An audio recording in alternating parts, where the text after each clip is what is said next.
Hey everyone, welcome back. Today we're looking at Arrival. Now, the EV startup Arrival announced plans to lay off 50% of its staff in order to cut costs.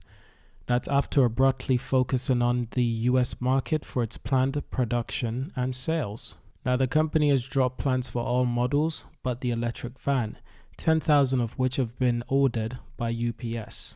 A number of EV startups are now facing uncertain future, prompted in part by capital shortfall, rising costs, and supply challenges in the wake of the pandemic, of course. Now, just 3 months after announcing plans to focus on all energy on the US market, Arrival is in line for more downsizing after dramatically scaling back its vehicle plans earlier in 2022. Now, the company revealed this week that in effort to reduce costs, it plans to lay off around 50% of its workforce, and it's expected to end up around 800 employees. Now, last year, the company dropped plans for its bus and the car model. They put it on halt, basically on pause, in order to focus on the delivery van. So they're planning for the UPS fleet and slated to be built in one of the Arrival's microfactory. Now, the EV startup had already set up its US headquarters in Charlotte, North Carolina, and announced plans for a second microfactory stateside, after the first one had opened in South Carolina, all while the company had maintained a site in Bicester, England, and had advanced quite a bit with plans to produce large passenger buses, even obtaining certification for this model. Now, Arrival will soon be a much smaller company, focused entirely on the electric van, a purpose-built model for logistic company and businesses.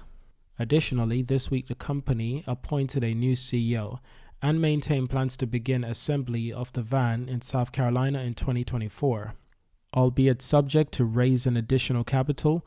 But to get there, it is cutting costs and shedding hundreds of employees just a few months after letting go almost half of its UK staff. Now, at the end of 2022, the company still had $205 million in cash. But here's a quote directly from the Arrival company, and I quote, "When combined with other costs, reduction in real estate, and third-party spending, the company expects to halt the ongoing cash costs of operating the business to approximately $30 million per quarter." Now, back in November, Arrival cited the Inflation Reduction Act, IRA, expected to offer between $7,500 and $40,000 in tax credit as a motivating factor in its move to stateside. But even in a more favorable setting for a tax perspective, Arrival still faces many of the same issues, including a raft of competitors such as BrightDrop and Rivian. Both of these competitors, we should note, have already commenced production of its prospective electric van. If it feels like a number of EV startups just approaching productions are attempting to cut costs by shedding large parts of their workforce, that's because it indeed is a trend at the moment. Even for those companies that have already commenced production, including Rivian, Arrival is the latest startup facing mounting pressure as it approaches the start of production stateside, amid mounting skepticism in the tech sector in regards to EV startup. And in other news, of course, BrightDrop begins mass production of its EV van. I'll make another video about this subject and I'll talk about it in another video entirely, because that's actually really interesting. I haven't had much of a chance to look at BrightDrop a lot, but I'll take a closer look and I'll see what they're doing. So what's next for Arrival? That's the big question right now. At the end of last year, we're just around 200 million in cash. That won't last for long. So what's the big plan? What it really looks like is that they're hoping to begin manufacturing next year, 2024, in America. Between now and then, they're hoping to get more investment. And hopefully they do. Hopefully they do get more investment. That's kind of crucial. But what happens if they don't get more investment? Will they go bankrupt? Will they be bought out by another company? I feel like if there's a time to buy Arrival, it's now or never. Are you going to wait until the company gets rid of some of their best staffs, get rid of more staffs, then acquire them? And who in the world is going to acquire Arrival? Their concept, their ideas, it looks really fancy. It looks really good.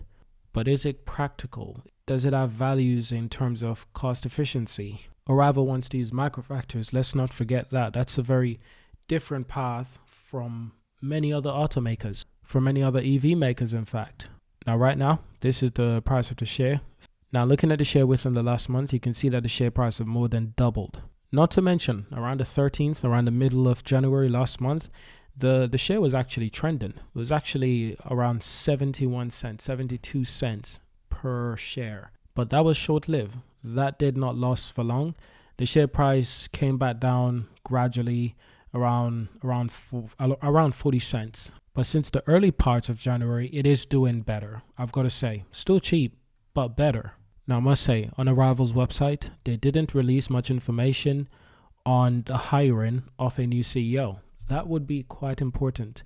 Perhaps they'll reveal this information at a later date, but I still like the company. I still like what they represent. I still like what they're trying to do, what they're trying to accomplish. I just think they need a lot of help and a lot of funding. Imagine if Volvo and Geely bought this company. Wouldn't that be interesting? I mean, Volvo already makes some of these things anyway. Volvo already makes buses. I don't know if you know that, but Volvo, they do make buses. Arrival happens to want to manufacture buses. Volvo is already working on so much electric vehicle technology for Polestar, for Geely, for Volvo themselves. Honestly, Volvo and Geely would be a good owner of Arrival, because Arrival wants to focus on industrial products such as delivery vans, buses. That's what Volvo does. Volvo builds trucks, buses. They don't manufacture vans yet, but with the rise of Rivian, the success of Rivian, seeing how much demand they're getting for their vans, I think this is worth a consideration from Volvo. From Volvo and Geely. I think this would be an interesting perspective for them. But that's because I'm a Volvo fan, naturally. But it looks like there will have to be a company to buy Arrival. I don't see how they can survive, because at this stage where they're still learning so much, they will just be burning through money. The interesting thing is that they don't have money to burn through. So it's a very difficult time, and it will only get more difficult. But that is it for this video. Thank you for watching. Subscribe to see more. Leave a like, leave a comment, and I'll see you in our next video. Peace.